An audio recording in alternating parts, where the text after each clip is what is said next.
नमस्कार. माय महानगरच्या लाईव्हमधून गोविंद पाटील आपलं स्वागत करतो. सध्या एक घडामोडी आहे की मुंबईमध्ये असेल, महाराष्ट्रामध्ये असेल, ती घडताना पाहायला मिळते. म्हणजे शिवसेना उद्धव बाळासाहेब ठाकरे पक्षाला नाशिकमध्ये मोठा धक्का बसलेला आहे. शिवसेना ठाकरे गटातील महत्वाचा नेता जो आगामी महापालिका निवडणुकीच्या पार्श्वभूमीवरती ठाकरे गटासाठी नाशिकमध्ये अत्यंत महत्वाचा असा चेहरा होता, तो म्हणजे सुधाकर बडगुजर यांचा आज भाजपमध्ये पक्षप्रवेश होता. याशिवाय बोलत असतील त्यांचा सुद्धा आज या ठिकाणी पक्षप्रवेश गीतेश राष्ट्रवादीचे त्यांचा सुद्धा या ठिकाणी पक्षप्रवेश होते. मात्र ज्या प्रकारे आपण पाहतो की सुधाकर बडगुजर यांचा भाजपमध्ये जो काही पक्षप्रवेश आज होता त्या पार्श्वभूमीवरती सध्या भाजपमध्ये तुम्ही पाहायला गेलं तर भाजप कार्यालयाच्या बाहेर मी सध्या उभा आहे आणि या भाजप कार्यालयात मोठ्या प्रमाणात गर्दीची याची जमायला सुरुवात झालेली आहे.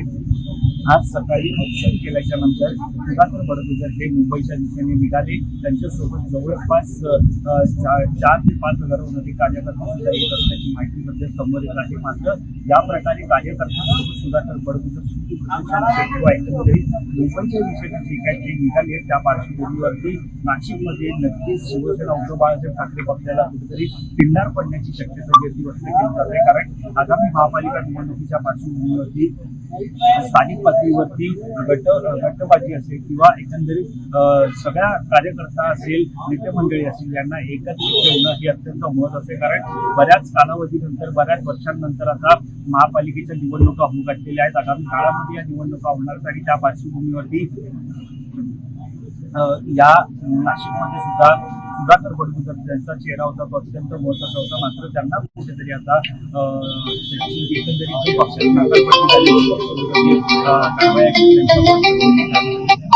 पाहायला गेलं तर आता मात्र कुठेतरी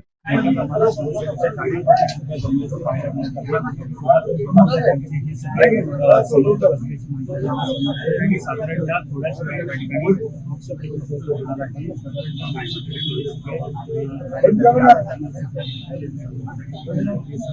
नाशिकवरून आलेले हे सध्या पाहायला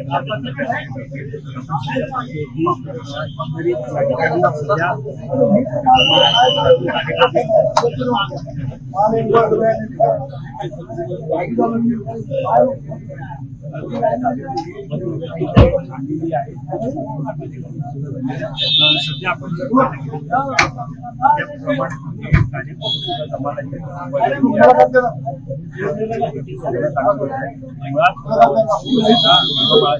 पक्षाचे जे शिवसेना नाशिक चेहरा होता त्यांचा आज संभ्रम निर्माण झाल्याचं बोललं जात होतं. कारण आज सकाळपर्यंत जरी नाशिकवरून सुधाकर बडगुजर निघाले असते तरी चंद्रशेखर बावनकुळे यांनी मात्र या पक्षप्रवेशाबाबत मला काही माहिती नाहीये. स्थानिक स्थानिक कार्यकर्ते त्यांच्याशी बातचीत केल्यानंतर त्यांच्या पक्षप्रवेशाबाबत अधिकृत माहिती घेण्याची साधारणतः काही कालावधीपूर्वी जर आपण पाहायला गेलं तर राज्याचे मंत्री नितेश राणे असतील किंवा स्वतः चंद्रशेखर बावनकुळे असतील यांनी मात्र जे बडगुजर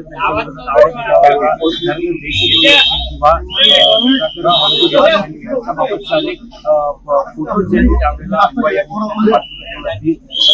यांनी सभागृहामध्ये मांडले होते आणि या सगळ्या आता मात्र कुठेतरी जर त्यांना पक्षप्रवेश भाजपमध्ये दिला तर त्यावेळेला जे काही देशद्रोही असेल किंवा एकत्रित अनेक गोष्टी ज्या होत्या त्या त्यांच्यावरती आरोप प्रत्यारोपासाठी केलं जात होतं. याशिवाय जर पाहायला गेलं तर चंद्रशेखर बावनकुळे यांच्यामध्ये सुद्धा बडगुजर असतील किंवा यांच्यामध्ये सुद्धा मोठ्या प्रमाणात वादविवाद झाला होता. तो म्हणजे एकंदरीत पाहायला गेलं तर आज जरी त्यांचा पक्षप्रवेश होत असला तरी असं मगाशी मी सांगितलं की चंद्रशेखर बावनकुळे यांनी मात्र पक्षप्रवेशाबाबत संभ्रम जो आहे तो एकंदरीत निर्माण झाल्याचं